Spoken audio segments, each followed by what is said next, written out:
কেউ না। তাই বলে কি হযরত আবু বকর সবকিছু অনুমতি দিতেছে না? তোমরা মদ খাতি মনে চাচ্ছে একটু খাইয়ে আসোগে, গাজার ব্যবসা করতে মনে চাচ্ছে একটু করোগে, যাও একটু ব্রোস্কাটা দিয়ে একটা গুল্লি দিয়ে আসোগে, পরে আমি দেখবানি, এই কইছে নি কেউ না? একদিক ওনার মধ্যে একটু বেশি, তাই না? ও হায়ান উসমান, আর সব সাহাবাদের ভিতরে সবচাইতে বেশি লজ্জাশীল ছিলেন হযরত উসমান। হ্যাঁ, হুজুর আলাইহিস সালাতু ওয়াস সালাম এক জায়গা ইন্দারা কূপের মধ্যে পাও ঝুলাই দিয়ে বসে রয়েছে। এদিকে খেয়াল করেন, একা একা ইন্দারা কূপের মধ্যে পাও ঝুলাই দিয়ে বসছে। এর মধ্যে হযরত আবু বকর আসছে। হুজুর যখন বসছেন তখন হুজুরের এই পরনের কাপড়, হাঁটুর কাপড়টা, পরনের কাপড়টা প্রায় হাঁটু হাঁটু পর্যন্ত উঠানো, এই হাঁটুর নিচে টুক খোলা। আবু বকর আসছে, হুজুর বলেন দোস্ত বসেন, সে সময় ওইটুক খোলা। এরপরে ওমর আসছে, বলে শ্বশুর আপনিও বসেন। সেই ইন্দারার মধ্যে পাও ঝুলাইতে উনরাও ও দুজনে বইছে। হুজুরের এই হাঁটুর নিচে যে কাপড় এটুক খোলা, এটুক খোলাই রয়েছে। এরপরে যখন উসমান আসছে, হুজুর তাড়াতাড়ি টানি টুনি লুঙ্গি দিয়ে সেই পার টাকনুর উপর পর্যন্ত, সুন্নত পর্যন্ত লুঙ্গি টানিয়ে দিয়েছে। এরপরে একজন আবু বকর বলতেছে, হুজুর আমি আসলাম, ওমর আসলো, তাতে আপনি এই কাপড় সরালেন না। উসমান আসলে এই যে কাপড় টেনে দিলেন। বলছে হায়ান উসমান, উসমানের হলো জম্মের লজ্জা, ও আমার হাঁটুর নিচে টুক দেখলেও আসতো না। তাই বলি কি এই দুজন বেহায়া?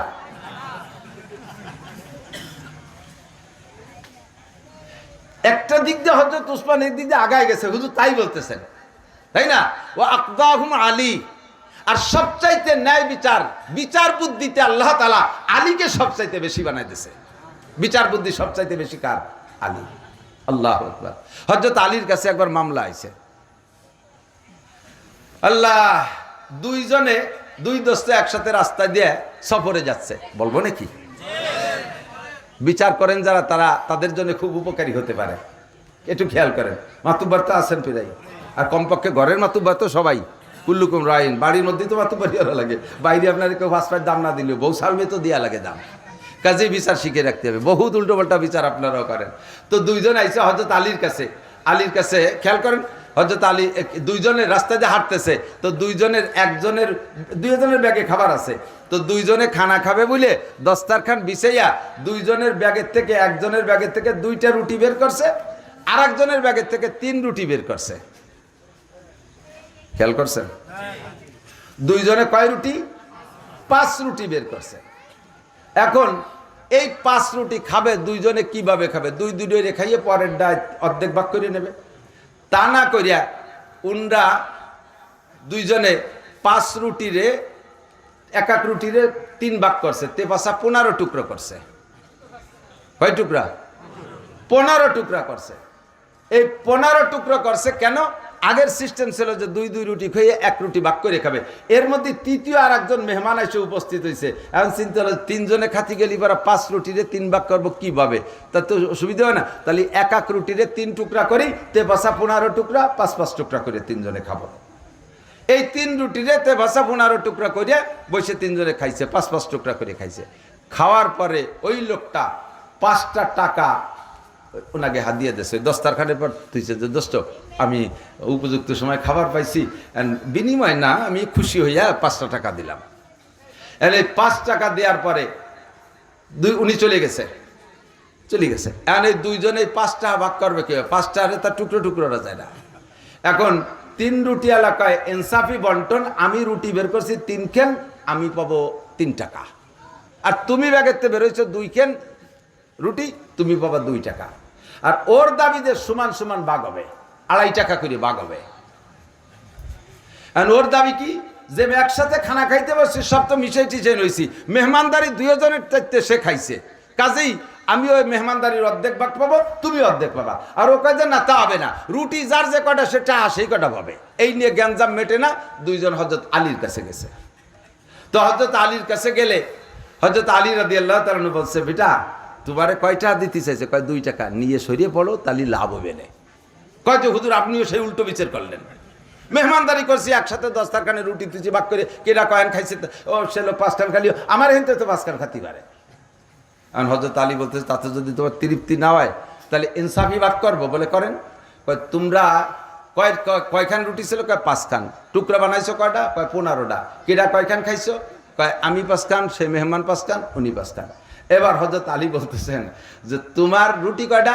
আমার রুটি দুইটা। তো তোমার 2 রুটিতে কয় টুকরা হয়েছে? কয় টুকরা? 6 টুকরা। তার 6 টুকরার 5 টুকরাই তুমি খাইছো। 5 টুকরা তুমি খাইছো। তোমার তে মেহমান খাইছে মোটে 1 টুকরা। তুমি এই 5টা হারে ওই 15 ভাগ করে যে সাইডে নয় তাই পাবা, আর জয় সবও পাবে।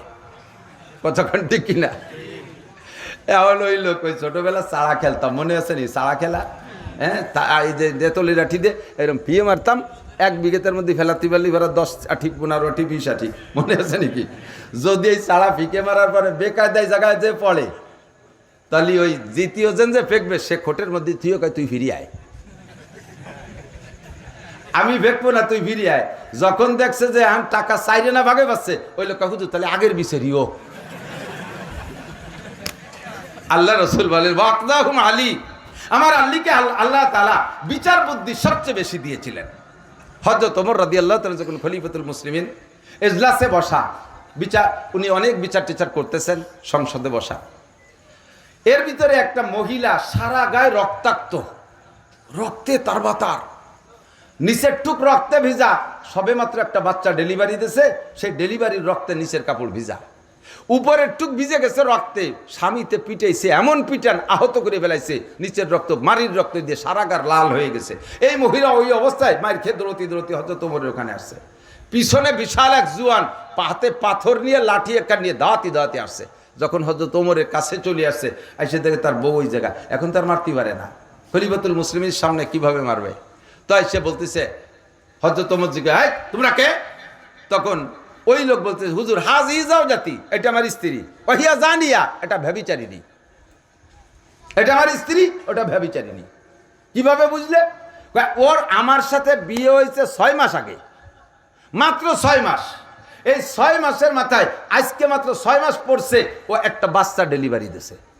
বলেন হুজুর 6 মাসে কি বাচ্চা হয়? তাহলে তোমার ধারণা কি? বাপের বাড়িতে নিয়ে আইছে, অন্য জায়গাতে নিয়ে আসছে। তাহলে ব্যভিচারিণী, অন্যায়কারিণী, চরিত্রহীন, তার বাচ্চা হারাম, একটা হারামজাদা আমার ঘরে জন্ম দেবে, আর একটা ব্যভিচারিণী মহিলা, আমি তার পর্যাপ্ত মারছি, আতুর ঘরেই বাহি যেটুক আছে আপনি মারেন। হযরত ওমর তো আসাদুহুম ফি আমরিল্লাহি ওমর, এই জাতীয়গুলো উনি মোটে সহ্য করতে পারতেন না। বিশেষ করে নারী সংক্রান্ত দুর্নীতি, এটা উনি কোনো মতে বরদাস্ত করতে পারতেন না। পর্দার আয়াতটা নাজিল হয়েছে বিশেষ করে হযরত ওমর রাদিয়াল্লাহু আনহু তাকাজা অনুযায়ী। হযরত ওমর সহ্য করতে না পারে বলে, এই জল্লাদ নিয়ে যাও একে, এই মহিলাকে সবাই মিলে পাথর মেরে শেষ করে দাও। পাশে হযরত আলী বসা। হযরত আলী বলতেছেন, খলিফাতুল মুসলিমিন ইসবির শোয়ার, একটু অপেক্ষা করেন, এভাবে বিচার করা মনে হয় ঠিক হচ্ছে না। কেন বিচার করা ঠিক হচ্ছে না? 6 মাসে কি বাচ্চা হয়? কয় যে আল্লাহ পাক বলছে হয়, আল্লাহ পাক বলছে 6 মাসে বাচ্চা পূর্ণ হয়। কি কও তুমি? আল্লাহ কোন জায়গা কইছে? তখন হযরত আলী আয়াত শুনাই দিলেন, হামলুহু ওয়া ফিসালুহু 30 শাহরা। খেয়াল করতেছেন? ওলামায়ে কিরাম বিশেষ করে খেয়াল করেন। হামলুহু ওয়া ফিসালুহু 30 শাহরা। আপনারা জেনারেল শিক্ষিতরা বুঝবেন না তা না, একের বাংলায় বলতেছি। আয়াতের তরজমা হলো গর্ভ ধারণ করা, হামলুহু গর্ভ ধারণ করা, আর ফিসালুহু বাচ্চাকে দুধ থেকে বিচ্ছিন্ন করে দেওয়া। বুঝছেন? বাচ্চা গর্ভ ধারণ করা, এরপরে বাচ্চাকে জন্মের পরে দুধ থেকে বিচ্ছিন্ন করে দেওয়া, দুইটা কাজ। এই দুইটা মিলে আল্লাহ পাক একবারে টাইম বলছে 30 শাহরা, 30 মাস। কয় মাস? 30 মাস। এখন এই 30 মাসের কিরা গর্ভে কয় মাস ভাগে পাবে, আর দুধ খাওয়ানিতে কয় মাস ভাগে পাবে? এরপরে হযরত আলী আয়াত শুনে দিলেন, ওয়াল ওয়ালিদাতু ইউরদিনা আওলাদাহুন্না হাওলাইনি কামিলাইনি লিমান আরাদা আন ইউতিম্মার রাদাহ। যদি কোনো মা তার বাচ্চাকে দুধ পান করাইতে চায়, তাহলে পূর্ণাঙ্গ 2 বছর দুধ পান করাবে। খেয়াল করছেন? বাচ্চা পেটে নেওয়ার থেকে শুরু করে নিয়ে ডেলিভারির পরে দুধ খাওয়াইয়া বিচ্ছিন্ন করে দিয়া, দুইটা মিলে 30 মাস। এই 30 মাসের ভিতরে আবার বাচ্চারে দুধ খাওয়ানোর টাইম ভাগ করে দিলে 2 বছর, 24 মাস। তাহলে আর থায় কয় মাস? তাহলে প্রমাণ করে দুধ খাওয়ানো 2 বছর বাদে যেই 30 মাস আল্লাহ একবারে দুইটা মিলে টাইম বলছে, তার থেকে গর্ভধারণ করার টাইম থেকে 6 মাস। কাজেই কোনো মহিলা যদি বিবাহের পরে যা 6 মাসের মাথায় দেয়া একটা বাচ্চা ডেলিভারি দেয়, তাহলে ওই বাচ্চাটাকে হারামজাদা বলা যাবে না, ওর মাকে জানিয়া ব্যভিচারিণী বলে বিচার করা যাবে না। এই বাচ্চা হালাল, তার মাও পবিত্র মা। বলেন আল্লাহু আকবার। আমাদের দেশের মানুষের সুপায় তো বাড়ি জোর, কিছু করতে না পারলেও কথাই দিয়ে মাইরি দিতে পারে। কোনো মহিলা যদি বিবাহের পরে শ্বশুর বাড়ি আসার পরে 6 মাস পরে একটা বাচ্চা ডেলিভারি দেয়, তাহলে এমনিতে টিপি আরে বুড়ি বুড়ি দাদি শাউড়ি নারী শাউড়িরা কি কয় জানেন? ওই তোর কি আর আমি ওই দিয়েই প্রথম দিন বুঝছি, খালি এতে আসি নেই, কিছু নিয়ে আইছি। আমি প্রথম দিন দিয়ে হিটের পাইছি, উনি ছিল সেই সময় জায়গা একজন। এই কথা বলার সাথে সাথে বুড়ি যদি উপযুক্ত সাক্ষী প্রমাণ পেশ না করতে পারে, ইসলামী স্টেট হইলে সামানিরা জালদা, এইরকম মিথ্যা অপবাদদাতা যারা হবে তাদের 80 ডুরা মারতে হবে, পাছায় তুলে বালো যে ভাষা চাবড়া শুনি বেলায় দিতে হবে। কথা কতি বললেই বাসো। আল্লাহ কইছে 6 মাসের মধ্যে বাচ্চা হলে বাচ্চা হালাল। এই কথার পর হযরত ওমর সাইফে গেছে, সাইফে যে কয় লাউলা আলিউল্লাহ লাহলাকা ওমর, আজকে যদি আলী আমার পাশে না থাকতো তাহলে আমি ওমর ধ্বংস হয়ে যেতাম। আমি এই অন্যায় বিচার করছি, আল্লাহর কোরআনের বিচার খেলাপ করছি, কোরআনের খেলাপ বিচার করছি, এতে আমি ধ্বংস হয়ে যেতাম, একটা মানুষ হত্যার কারণে আমি জাহান্নামী হইতাম আলী পাশে না থাকলে। এর জন্য হুজুর বলেন ও আকদাহুম আলী, যে কথা বলতে চাইছি যে এক একজনের এক এক গুণ, হারগুলেরা রঙ্গ বিয়ে দে গারাজ। হযরত আলী রাদিয়াল্লাহু তাআলা খানা খাইতেন একেবারে নরমাল, হযরত উসমান রাদিয়াল্লাহু তাআলা খানা খাইতেন খুব আলিশান, হযরত উসমান খানা খাইতেন খুব আলিশান, হযরত আলী খাইতেন একেবারে নরমাল। খেলাফতকাল তো আলাদা আলাদা। হযরত আলী যখন প্রেসিডেন্ট খলিফাতুল মুসলিমিন, ইরাক তো সেই সময় একটা প্রদেশ, ওই ওনাদের রাষ্ট্রের একটা প্রদেশ ইরাকে আসছেন, তো ইরাকের গভর্নর যে সাহাবা, উনি শুনছে খলিফাতুল মুসলিমিন আসবে, এই জন্যে খুব রাষ্ট্রে আলাদাভাবে সাজাইছে সবগুলো খুব সুন্দর করে। এরপরে হযরত আলী রাদিয়াল্লাহু তাআলা আসছেন, আসার পরে জিজ্ঞেস করছে খলিফাতুল মুসলিমিন দুপুরবেলা কি খাবেন, লাঞ্চ হবে কি দিয়ে? উনি বললেন সেটা তোমার চিন্তা করা লাগবে না, আমার সাথে খানা আছে, প্রয়োজন হয় তুমি আমার সাথে দাওয়াত নিতে পারো। তখন খলিফাতুল মুসলিমিন নিষেধ করছে, তা আর তো বাড়া যাবে না, কথা বাড়াবাড়ি করা যাবে না। উনি আরো প্রাদেশিক গভর্নর, উনি আরো রাষ্ট্রের প্রধান, কাজেই উনি যখন বলছে যে খাবার আমার সাথে নিয়ে আসছি, এসব কথা মাতুব্বারি করা যায় না। তো সাথে সাথে অফিস টফিস পরিদর্শন টর্শন সব কিছু শেষে দুপুরে জোহরের নামাজ পড়ে যখন খানা খাইতে বসছে, কাজে একটা খাস রুমের ভিতরে চলো খানা খাই। খাদেম আছে একজন সাথে, কোনো পাইক পেয়াদা আর 5 খান 20 খান গাড়ি সামনে, পিছনে 20 খান, আমাদের দেশের নেতারা যেভাবে আসে আর কি। তোরণ লাগে কতদিন, ওই ঢাকা থেকে নিয়ে বাড়ি পর্যন্ত তোরণ লাগে, গেট লাগে, এরপরে সামনে 20 খান গাড়ি, পিছনে 20 খান গাড়ি, মাঝখানে এক কালারের কয়েকখান গাড়ি, তার ভিতরে কাঁচের গিলাস হলো কালো, ওর ভিতরে উনি পলায় থাকবে, কোনখানের মধ্যে নেতা আছে টের পাওয়া যাবে না। পুলিশই সামনে দিয়ে কু কু কু কু করতে করতে আসতে তারে থাকবে, রাস্তা সাফ করতে, আগে কম্পিউটার দিয়ে রাস্তা পরিষ্কার করে। হযরত আলী সৌদি মদিনা থেকে ইরাক গেছে, সাথে সাথে একজন খাদেম, একটা গোলাম, কোনো কুক পার্টি নাই। 3 জনে খাইতে বসে, গভর্নর, খাদেম আর আলী। এবার বলছে দরজা বন্ধ করে দিয়েছে, প্লেট আছে, জি প্লেট, 3টে প্লেটের ভিতরে পানি ঢাইলা ব্যাগের থেকে বেরোইছে শুকনো 3 দুগুনি 6 খান রুটি পানির মধ্যে ভিজাইছে। শূন্য রুটি তো না ভিজাইলে তো চাবাই কুল পাওয়া যাবে না, ভিজাইছে। সাথে সাথে 4 ডেরে খেজুর দিয়েছে, খেজুরের মধ্যে ভিজাইয়া খেজুরিটারে চটকাইয়া যখন খেজুরি পানিতে মিষ্টি হয়ে গেছে, রুটি মিঠে হয়ে গেছে, এরপরে কয় খান, আমরাও খাই। হযরত আলীও খাইলেন, গোলামও খাইলেন, গভর্নর খাচ্ছে আর চোখ দিয়ে পানি ছেড়ে দিয়েছে, আমার গভর্নরই শেষ। প্রেসিডেন্ট আইসে, সে তার ব্যাগেতে শূন্য রুটি ভিজে খায়, আমি এদেশের কি গভর্নরই করলাম, এ মনে আমারও পরীক্ষা করে শেষ করার জন্য আইসে।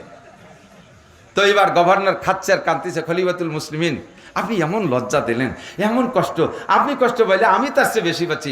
ইরাকে সব কিছু পাওয়া যায়, আর ইরাক অনেক আগের থেকে খুব খুব কি বলা হয় সুসজ্জিত দেশ, এখানে সব কিছু পাওয়া যায়, আপনি একটু অনুমতি দিলে আমি কত আলিশান খানার ব্যবস্থা করতে পারতাম। হযরত আলী বলেন গভর্নর তুমি এই ইরাকের খাবার খাওয়াবা, ইরাকের খাবারের ঘিরান আর এই মদিনার রুটির ঘিরান এক না। এই রুটি মদিনার আটা দিয়ে তৈরি করেছি, এই রুটি মদিনার আটা দিয়ে পানি দিয়ে এই রুটি সেনছি, আর মদিনার আগুন দিয়ে এই রুটি সেকে আনছি, মদিনার রোদ্রে শুকাইছি। যেই মদিনায় বিশ্বনবী মুহাম্মদ রাসূলুল্লাহ শুয়ে আছেন, এই রুটির মধ্যে মদিনাওয়ালার ঘিরান আছে, এই রুটির পানির মধ্যে মদিনাওয়ালার ঘিরান আছে, এই রুটির খেজুরের সাথে যেটা খাইছি, খেজুর খাইছি, তার মধ্যে মদিনাওয়ালার ঘিরান আছে।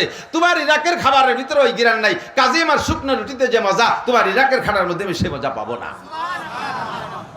খলিফাতুল মুসলিমিনের বক্তব্যে গভর্নর কাঁদতেছে। গভর্নর খেয়ে বলে জিন্দেগিতে এত মজাদার খানা কোনোদিন খাই নেই। এ হলো হযরত আলীর সাধনা, একে বলে জুহুদ, দুনিয়া ত্যাগ। হযরত উসমান খানা খাইতেন 20 প্রকারের তরকারি নিয়ে, উনিও তো প্রেসিডেন্ট, কোন এলাকায় গেলে ওইভাবে 20-30 প্রকারের তরকারি নিয়ে যাইতেন।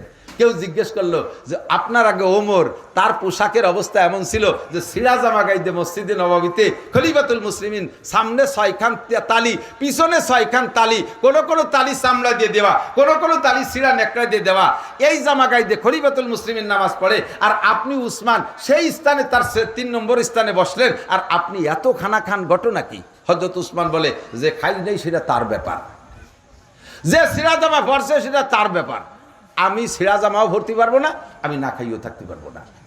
কারণ দুনিয়ায় আসমান থেকে খানা নাজিল হয়, দুনিয়ায় যত খাদ্য আসে কোত্থেকে? রিজিক আসে কোত্থেকে?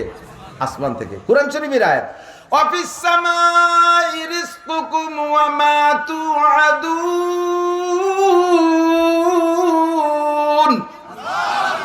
আসমান থেকে তোমাদের জন্য রিজিক আসে। তা আসমানের থেকে রিজিক আসে, ওসিলা কিডা? এ ভাই বরযাত্রী যান মাঝে মাঝে, বিয়েতে যারা যায় সাথে ওকে কি কয়?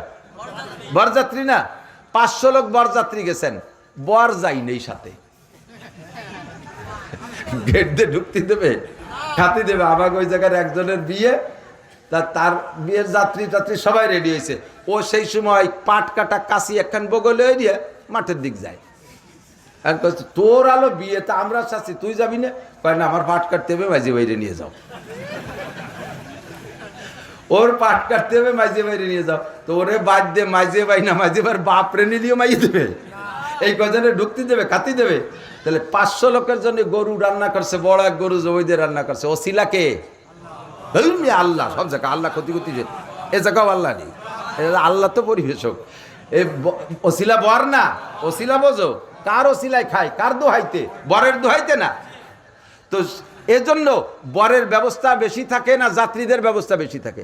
যাত্রীকে একটু প্লেটে দেয়, কেউরে আড়, কেউরে ডাল, কেউরে পাতলা পানি দিয়ে কোনো মতে বাড়ি সারি দেয়। আর বরের জন্য এত বড় তবলিগির খানসা ভরিয়ে এক কোচড়ি ডেবদে ফিটিয়ে বানাইছে 16 প্রকার, ডিম রানছে 5-7 প্রকারের, আস্ত ছাগল একটা জবাই দিয়ে ওর মধ্যে থুয়ে দিচ্ছে, জিব্বে কামড়াই দিয়ে কাইতে রয়েছে, আইডিয়ে শিং শুদ্ধ, মাথা শুদ্ধ উঠে দিয়েছে। এত বড় বড় ডিম, যার এক ডিম পারতে 3 মুরগি লাগে, কোন জায়গাতে জোগাড় হচ্ছে আল্লাহ জানে। এই যে তারা জম্মের গাদান গাদায় দিয়েছে, ঠিক না? কারণ যারও সিলাই, তার জন্যই ব্যবস্থা থাকতে হবে বেশি। হযরত উসমান বলেন, দুনিয়ায় আল্লাহ তাআলা আসমান থেকে যে খানা পরিবেশন করে একমাত্র মোমেনদের উসিলায়। মোমেনরা হলো বর, কাফের, মুশরিক, হিন্দু, বুদ্ধ, খ্রিস্টান, ইহুদ, নাসারা, নাস্তিক, মুরতাদ, বেঈমান, নমরুদ, কারুন, হামান, সাদ্দাত, ফিরাউন, আবু জাহেল, আবু লাহাব, উতবা, সাইবা, ওলীদ ইবনে মুগিরা, ওই ডোনাল্ড ট্রাম্প, নেতানিয়াহু, যত কাফের মুশরিক যারাই খায়, বাঘ ভাল্লুক যত প্রাণী আছে সবাই খায়। ওসিলা হলো বর, হলো মুসলমান, বর হলো মোমেনরা। তাহলে যে মোমেনে না খাইয়ে থাকবে আর ওই যাত্রীরা জম্মের খাবে, আমি পারবো না, আমি খাইয়ে থাকলে খাবে, নালি খাবে না। এই জন্য উসমানকে আমি 20 প্রকারে খাবো ফেরতে করতে।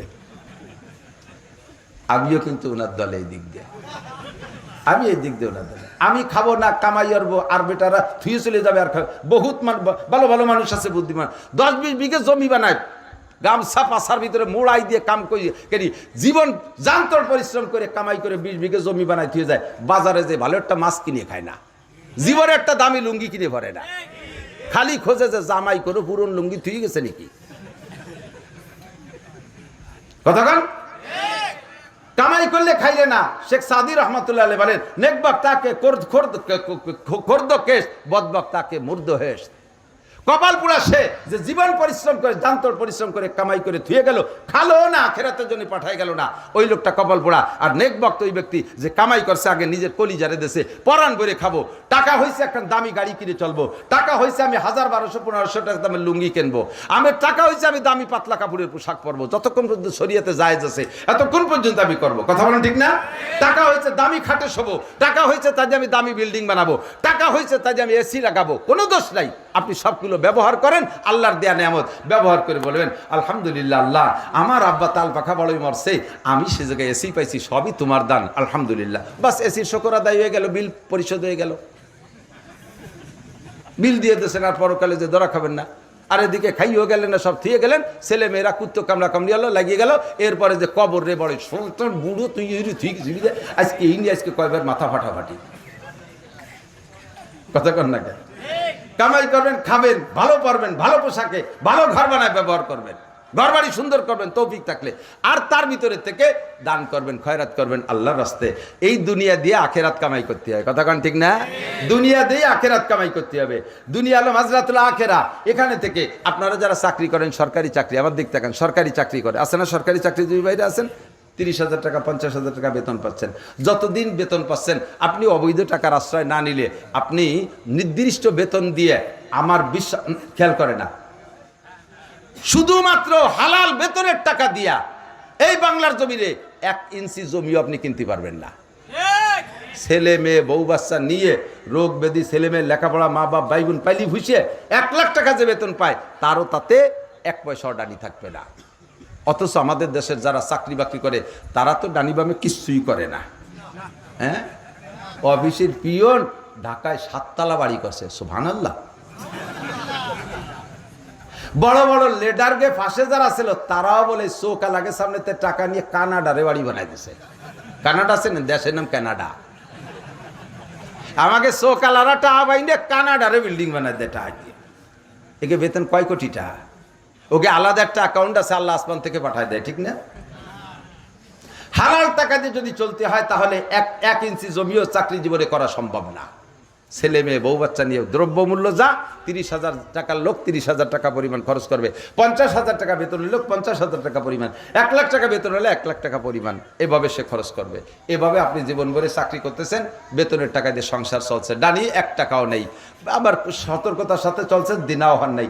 সরকার বোঝে যে লোকটাই নির্ধারিত বেতনের উপর জীবনযাপন করছে, এখন অকালে তারে যাইয়ে বুড়োকালে তার এনার্জি সব আমরা খেয়ে ফেলাইছি, আর নেতারে রিটায়ার করে বাড়ি পাঠাই দিলাম, মরিয়ে গেলি তো বাইসে যেত, কিন্তু তারপরে যে 20-22 বছর বাঁচবে, সে কি রেখাবে? এই জন্য 1,50,000 টাকা আপনাদের এককালীন দিয়ে দেয়। কাকা, এই নিয়ে 2 মুছে খাওগে। এই যদি আপনি সচেতন হন, তাহলে আপনি এই টাকারে একরকম ব্যবহার করবেন, আর যদি অচেতন হন, তাহলে আলাদা রকম ব্যবহার করবেন। অচেতন হলে কি রে, আইসে কয়েকখান মাহিন্দ্র কেনে, কিনে ড্রাইভারকে দেশে, ড্রাইভার একখান এক জায়গা নিয়ে বেল ফেলাই টেলাই তুই ভাঙ্গিছি রেসে কয়েছে, কাকা সারতি আজকে কামাই এসে 600টা, সারতি লাগবে 900টা, আর 300 দেন। এই করে একখান বাস কিনছে, বাস কিনে ছেড়ে দিছে। কয়দিন পর কি কয়, হেল্পার হয়ে গেছে, হেল্পার হয়েছে সুপারভাইজার, সুপারভাইজার হচ্ছে ড্রাইভার, ড্রাইভার হয়ে গেছে মালিক, আর মালিক হয়ে গেছে কাকা আপনার কিচ্ছু নাই, এখন আপনি আর মোটে 1.5 লাখ টাকা দিলি গাড়ি আমাকে হয়। এই 50 লাখ টাকা দিয়ে এইগুলো করলে আপনি অচেতন, আপনার হুঁশ নাই। সচেতন কি, 25 লাখ টাকা দিয়ে শহরতলি, এই হামিদপুর টুর আসতে বাসতে, এই জুমজুমপুরের নিচে দিয়ে যেখানে দাম কম আছে, ওই জায়গা একটু জমি কিনবেন 20 লাখ টাকা দিয়ে, আর 30 লাখ টাকা দিয়ে একটা ঘর বানাবেন, 3টে ইউনিট বানাবেন, বিল্ডিং তো হবে না, 3 সেট অল করে সুন্দর করে একটু বানবেন, যাতে 3টে ফ্যামিলিরে ভাড়া দেওয়া যায়। এই 3 ফ্যামিলিরে ভাড়া দিলে শহরে বড় লোক, মানে অফিসার যারা আছে, যারা বড় জায়গায় থাকতে সুযোগ পায় না, এরকম একটু সাইডই পাইলে তারা থাকে। 3 ইউনিট থেকে 3 10-কে 30,000 টাকার মাসে আসবে। ছেলে মেয়েরা যদি আপনার খবরও না নেয়, বুড়োকালে মরা পর্যন্ত এই 3 ইউনিট থেকে 3 10-কে 30,000 টাকা আসলে তাই দিয়ে বুড়ো বুড়ির সংসার জীবন শেষ করতে পারবেন, এর কাছে মুখাপেক্ষি হওয়া লাগবে না। কথাক্ষণ ঠিক না? এটা হলো সচেতন মানুষ। এটা কি সচেতন মানুষ? আল্লাহ পাকও তাই বলেন, নবী পাক তাই বলেন, ইজা মাতাল ইনসানু ইনকাতা আনহু আমালুহু ইল্লা মিন সালাসা। যতদিন বেঁচে আছো, নামাজ পড়তেছো, রোজা রাখতেছো, হজ করতেছো, যাকাত দিছো, জিকির করতেছো, তিলাওয়াত করতেছো, এই ইবাদতের বিনিময়ে আমি আল্লাহ তাআলা আসমান থেকে রিজিকের ব্যবস্থা তোমাদের জন্য করে দিছি, তোমাদের কর্ম হিসেবে বেতন দিচ্ছি, এদের দুনিয়ায় খেয়ে দিয়ে শেষ করতেছো, কিন্তু তোমাদের জন্য রয়েছে পরকালের অনাদি অনন্ত কালের বিশাল শান্তি। যেই জান্নাতের কথা প্রথম বলছি, যার ডেফিনেশন আগে বলছি, এই জান্নাত তোমাকে কামাই করতে হলে আলাদা একটা ইনকাম সোর্স লাগবে, আলাদা একটা ইনকাম সোর্স লাগবে। মরার পরে ইনকাম সোর্স বন্ধ, তোমার বয়স হয়ে গেলে যেমন চাকরির সোর্স বন্ধ, ওইরকম মরার পরে তোমার চাকরির সোর্স বন্ধ। নামাজও পড়তে পারবা না, রোজাও রাখতে পারবা না, তিলাওয়াতও করতে পারবা না। কবরে যে নামাজ নাই, কবরে রোজা নাই, কবরে হজ নাই, কবরে যাকাত নাই, কবরে তাবলীগ নাই, কবরে সরমুনাই নাই, কবরে মসজিদ মাদ্রাসা নাই। কথা বলেন আছে? কবরে উড়াকান্দি নাই, কবরে দুর্গা পূজা নাই, কবরে সরস্বতী লক্ষ্মী পূজা নাই, কবরে কোনো গান বাজনা নাই। ও জায়গা ভালো করা যায় না, মন্দ করা যায় না, কিন্তু অনাদি অনন্তকালে জান্নাতের সুখ শান্তি পাইতে হলে তোমার একটা ইনকাম সোর্স দুনিয়ায় খুলে রেখে যাওয়া, এটাই হবে সচেতনতার প্রমাণ। এই 3টে ইউনিট তোমার জন্য রেখেছি। 1 নম্বরে সদকায়ে জারিয়া, 2 নম্বরে আউলমিন ইনতাফাউ বিহি, দ্বীনি ইলম শিখে রেখে যাওয়া, 3 নম্বরে আওলাদিন সালিহিন ইয়াদউলা, নেক সন্তান রেখে যাওয়া। এই 3টে ইউনিট থেকে তোমার আমলনামায় 10,000 করে টাকা আসতে তাহলে থাকবে, কবরে শুয়ে শুয়ে খাতি পারবা। কষ্ট পাইলেন? শ্রোতা যথেষ্ট সচেতন, শ্রোতা আলহামদুলিল্লাহ টের পাইছে যে যখন সৎকায় জারিয়ার কথা কইছে সে যেন কি হবে না, চলো যাই শেষ। এই মাদ্রাসাটা হওয়াতে আপনারা খুশি না বেজার? আমি তো সেদিকে আজকে যাইনি, ছোট ছোট বাচ্চারা যা পারছে ওই ইন্টারভিউয়ের ভিতরে নিলি বহুত বুড়ো শুয়ে পড়বেন বালিশ ছাড়া। আলহামদুসুরের ইন্টারভিউ নিলে গালে ফেলার আইসে শেষে যাবে, ভুলাই ফুলাই উল্টো ওই যে একটা ব্যাংক বইরে কইছেন এক বুড়ো, বুড়ো সাজছে একজন, শুনলেন তো? ওই রকমই পিরাই ওই রকম 80 বছর বয়স, এখনো কলেমা সাইড কলেমা শুদ্ধ হয়ে পড়তে পারে না। আমাকে ওই জায়গায় নড়ালিতে এক জামাত গেছে, সেই জামাতে এক মসজিদই 3 বুড়োরে 3 দিন পর্যন্ত কলেমা শিয়েছে। 3 দিনের দিন ইন্টারভিউ নিয়েছে, কাকা এখন কন, তো বুড়ো কয় লা ইলাহা মুহাম্মাদুর রাসূলুল্লাহ, লা ইলাহা মুহাম্মাদুর রাসূলুল্লাহ। তো আমি সব মিয়া ঠ্যাং একখান কবরে চলে গেছে, চাকা ফাংসা হয়ে গেছে, যে কোনো সময় পড়ি মরতে পারো, এখনো কলেমাটা শুদ্ধ হয়ে পড়তে পারো না। সে লোক হয়তো আমির সাহেবের ধমক দেয়, মিয়া সব জায়গার কলেমা একরকম নাকি? সব জায়গার কলেমা, তোমাকে কলেমা ইল্লাল্লাহ আছে, আমাকে কলেমায় নাই। বইরে যায় তবু কলেমার ভিতরে ইল্লাল্লাহ সেট করতে পারে নাই। আছে না এরকম? আছে না? কতক্ষণ নামাজের 13 ফরজ জানে না, 14টা ওয়াজিব জানে না, 28টা সুন্নাতে মুআক্কাদা জানে না। হাজার হাজার নামাজি মুসলমানের এই দুর্বলতা আছে না নাই? নামাজ ভাঙ্গার কারণ 19টে, কয়জনে কয়টা জানেন কন্ত দেই? এই অকামগুলো নামাজের মধ্যে করতে তালে রয়েছে না, নামাজ পড়তে তালে আছেন। ছোট ছোট বাচ্চারা একেবারে পূর্ণাঙ্গ সঠিক শুদ্ধ করে নামাজ, এমনকি ইমামতিও করার যোগ্যতা তৈরি হয়ে গেছে মাত্র 3 বছরে। আর আদর্শ এরকম সন্তান পাইতে হলে বিকল্প কোনো প্রতিষ্ঠান নাই, বিকল্প প্রতিষ্ঠান নাই। রাগ করেন না, আমরা মাহফিলে যখন ঢুকি 2 প্রকারের ছাত্র আমার সাথে থাকেন, দেখবেন যে চোখের সামনে 2 প্রকারের ছাত্র, উভয় ছাত্র, একটা হাই স্কুলের ছাত্র আর একটা মাদ্রাসার ছাত্র। দুইটার সাক্ষাতে আপনি টের পাবেন কোনটা কোন জগতের। মাদ্রাসার ছাত্রটা এসে সালাম দেয়, আসসালামু আলাইকুম রহমতুল্লাহ, হুজুর কেমন আছেন? হাতে এমন সুন্দর মুসাফা করে, কেমন তুলো দিয়ে ধরছে। এরপরে কয়, হুজুর আমি কি খেদমত করতে পারি? ব্যাগটাকে আমি একটু বয়ে দিতে পারি? হুজুর জুতো জোড়া আমার কাছে দেন। এইভাবে। আর কলেজ হাই স্কুলের ছেলেরা এসে সালাম,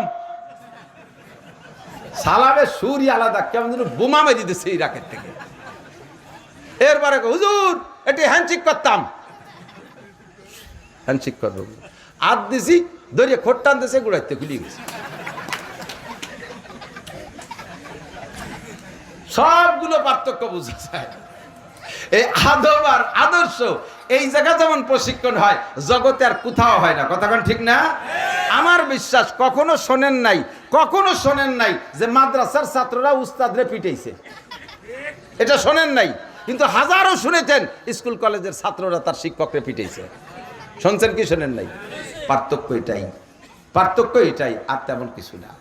দেখেন না আজকে যে সেদিনকে শুনলাম এক নেতার দেশে পূজা আর রোজার মধ্যে কোনো পার্থক্য নেই, পূজা আর রোজা একই, কোনো পার্থক্য নাই। হ্যাঁ আসলে পার্থক্য নাই, সামান্য এক জায়গায় একটু পার্থক্য আছে। পূজায় জাহান্নামী আর রোজায় জান্নাতি, একটু পার্থক্য, বেশি না, ইঞ্চি খালি যাইয়ে দেখিও। পূজা আর রোজায় পার্থক্য আছে না নাই? এই এলেম তো তার থাকতে হবে। আপনাদের যে যশোরের সন্তান, কোন গ্রামে বাড়ি আমি শুনিয়েছি নেই, আমার গোপালগঞ্জের ডিসি, এই যশোরই বাড়ি, জনাব কামরুজ্জামান সাহেব, একটা সোনার সন্তান, আপনাদের যশোরকে ধন্য করছে। গোপালগঞ্জ এই মুহূর্তে কোনো ডিসি পোস্টিং নিতে চাই নেই, সাররে দেশে গোপালগঞ্জের এই পাইকারি আওয়ামী লীগরে জয় করে ফেলাইছে। আলে বুলামা পাবলিক সকলে খুশি, স্যারের আরো আগে বদলি হয়ে গেছে, প্রমোশন হয়ে গেছে। আমরা রিকোয়েস্ট করছি, যাইয়া স্যার আর 5টা-6টা মাস থাকা যায় নাকি দেখেন। 50 কিলোমিটার দূরে যাইয়া মকসেদপুর ফজরের নামাজ পড়ে, থাকে রাত্রে গোপালগঞ্জ, ওখানে যে ফজরের নামাজ মাদ্রাসার মসজিদই জামাতে পড়ে। কুটালিপাড়া 30 কিলোমিটার, সেখানে যে ফজরের নামাজ জামাতের সাথে পড়ে। পরিচয় দেয় না যে আমি ডিসি, গাড়ি খান্ডে দড়ি থুইয়ে নামিয়ে পায়ে হেঁটে যায়। এত বড় দাড়িওয়ালা, মাথায় টুপি, দেখতে পারেন আপনি ফেসবুকে গুগলে সার্চ দিলেও পেয়ে যাবেন স্যারকে। কেমন আপনার যশোরের সন্তান। সেদিনকে আমাদের গোপালগঞ্জের বড় সিনিয়র 4 অফিসার, দায়রা জজ সাহেব, এসপি সাহেব আর চিফ জুডিশিয়াল ম্যাজিস্ট্রেট, এই 3 জনরে স্যারের বাসায় দাওয়াত দিয়েছে। আর আমরা 10 জন আলেমরে দাওয়াত দিয়েছে গোপালগঞ্জের ভিতরে, ওনার চয়েসের 10 জনরে। রাত্রে 2-3 ঘন্টা খোঁজ গল্পের পরে, বিভিন্ন ধর্মীয় প্রোগ্রামের আলোচনার পরে অনেক মসজিদ করছে, আরও কোথায় কোথায় মসজিদ করা দরকার। ওই 7 পাট বলতল পাইকারি হিন্দুর দেশ, ওই জায়গাটা মাদ্রাসা করতে হবে, ওখানে একটা মসজিদ বানাতে হবে, 2 ঘর মুসলমান ওই জায়গা পাঠাতে হবে। কমপক্ষে আজান দিলি তো মাইকে যত দূর যায়, এত দূরই হিন্দুরা হলে তো আজান শুরু, শয়তান ভেঙে যাবে। এই প্ল্যান তৈরি করছে। এই ইত্যাদি প্ল্যান প্রোগ্রামের পরে রাতের বেলা ওনার ঘরে খানা দিছে, ওনার বাসভবনে দস্তারখান বিছাইয়ে ফ্লোরে খানা। মনে হয় দায়রা জজ সাহেব জীবনে আজকেই প্রথম ফ্লোরে বসে দস্তারখানে খাইছে। এসপি সাহেব মনে হয় জীবনে আজই প্রথম খাইছে। ওনাদের বাসায় ডাইনিং টেবিল আছে, আর ডিসি সাহেবের বাসায় ডাইনিং টেবিল নেই। এরকম নেক সন্তান পয়দা হবে এই জায়গায় 3 বছর নুরানি মাদ্রাসায় পড়ার পরে, এরপরে ডাক্তার হবে, ইঞ্জিনিয়ার হবে, বিজ্ঞানী হবে, ডিসি হবে, এসপি হবে, সচিব হবে, যাই হবে না কেন এইরকম মানুষ তৈরি হবে। কথা কন? আর যার জীবনের শুরুতে তারা কোরআন খাওয়াই দেন নাই, জীবনের শুরুতে কোরআন খাওয়াই দেন নাই, যাই দল ধরে জাগ ধরে প্রাইমারি শিক্ষকরা এই পুলাপান 4-5 গুলোর গাড়িতে ভরে নিয়ে শিক্ষা সফরে যায়। কোন জায়গা? রবি ঠাউরির মাজার জিয়ারত করতে। কুষ্টিয়ার রবি ঠাউরির মাজার জিয়ারত করতে নিয়েছে। ও জায়গা যে কি শেখ ওই মুসলমানের পোলাপান গুলো। কতক্ষণ নীলি সদস্যের ওখানে নাও, হাটাদারি মাদ্রাসায় নাও, পটিয়া মাদ্রাসায় নাও, এইটুকু ভালো জায়গা ধর্মীয় প্রোগ্রাম যেখানে চরমুনাইর ময়দানে নিয়ে যাই, ওঠো চলো আমরা শিক্ষা সফরে যাই। হক্কানি উলামায়ে কেরামের সোহবত পাইলে কিছুক্ষণের জন্য হলেও বাচ্চাগুলোর ভিতরে একটা পরিবর্তন আসবে। এই আদর্শ মানুষ গড়ার কারখানা সেকেন্ড দ্বিতীয় কেউ কোনোটা নেই আল্লাহর রহমতে মাদারসে দিনিয়া কওমিয়া ছাড়া। এখানে সন্তানরা টুপি পরে, পাগড়ি পরে, জুব্বা পরে, দাড়ি কাটে না, কোনোদিন ছাটেও না, কাটেও না, তাদের পকেটের ভিতরে আজে বাজে তেমন কিছু পাওয়া যায় না। আল্লাহর রহমতে শরিয়ে তাহাজ্জুদ পড়ে, শেষ রাত্রে উঠে তাহাজ্জুদের নামাজ পড়ে, ইশরা কাবিন পড়ে, সূরা ইয়াসিন তিলাওয়াত করে, 24 ঘন্টা কোরআনে কারীম তিলাওয়াত করতে তালে থাকে। যেই গ্রামের ভিতরে এরকম একটা কোরআন তিলাওয়াতের প্রতিষ্ঠান থাকে, ওই গ্রামের উপরে পুরো এলাকা জুড়ে আল্লাহর রহমত অবিরাম নাজিল হইতে থাকে। আপনারা আমরা দিন ভরে পরিশ্রম করে নাকে তেল দিয়ে ঘুমাই যাব, আর এই কোরআনের পাখিরা রাত 11টা পর্যন্ত পড়বে, আবার শেষ রাত্রে উঠে তিলাওয়াত করবে। যে সময় আপনি ঘুমিয়ে আছেন, আল্লাহ পাক ডাকতেছে কার কি লাগবে বলো, আপনি তা না বলে ঘুমাই রয়েছেন। আপনার পক্ষ থেকে তালবে আলিমরা কয় আল্লাহ ইনাকে ভাত খাইয়ে আমরা বলতেছি, ইনরা চাল ডাল দিয়েছে, উনাকে তো দিন ভরে খাইটি পিঠে কষ্ট হয়ে গেছিল, ঘুমাই রয়েছে, উনাকে যা যা লাগবে তা আমরা করছি, একটু শোনো।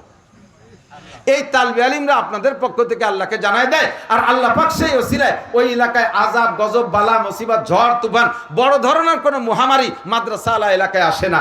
বহুত হাজার হাজার প্রমাণ আছে, হাজার হাজার প্রমাণ আছে।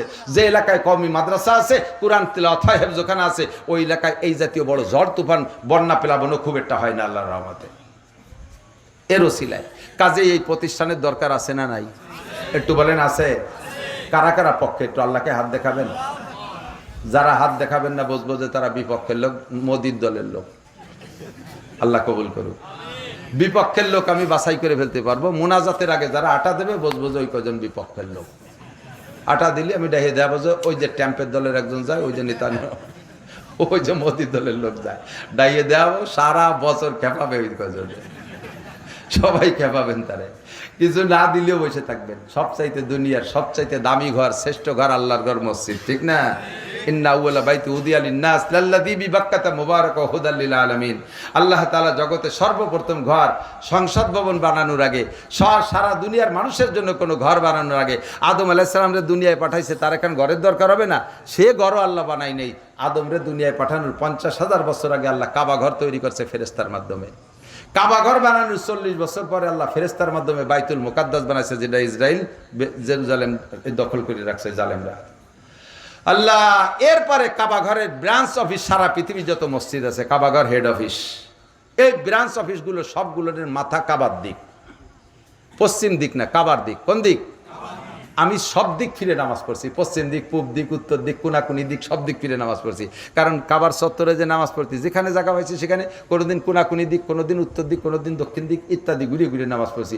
জেদ্দায় যে নামাজ পড়তে হয় পূর্ব দিক, মদিনায় যে নামাজ পড়তে হয় দক্ষিণ দিক, আর মক্কা কাবা ঘরের দক্ষিণ পাশে গেলে ভর্তি হয় উত্তর দিক ফিরে, আর আমরা তো এই পাশে পশ্চিম দিক পড়ি। তাহলে উদ্দেশ্য হলো কাবা। উদ্দেশ্য কি?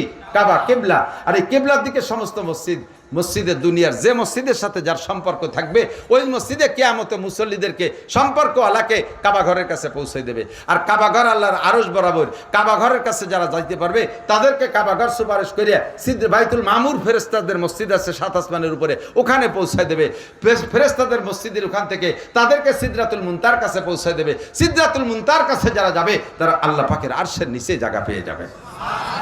তো কাজেই আমরা আমাদের মাদ্রাসার মসজিদ, এটার জন্য কোনো মহল্লা নাই। আমি তো দেখতে সুযোগ পাইনি, দিনই বেলা আসেনি, রাত হয়েছে, শুনছি বিশাল ফাঁকা জায়গার ভিতরে মাদ্রাসা, চতুর্দিক দিয়ে মাঠ, চতুর্দিক দিয়ে খেত খামার, এই জায়গা মাদ্রাসা হওয়াটা খুবই কঠিন ব্যাপার।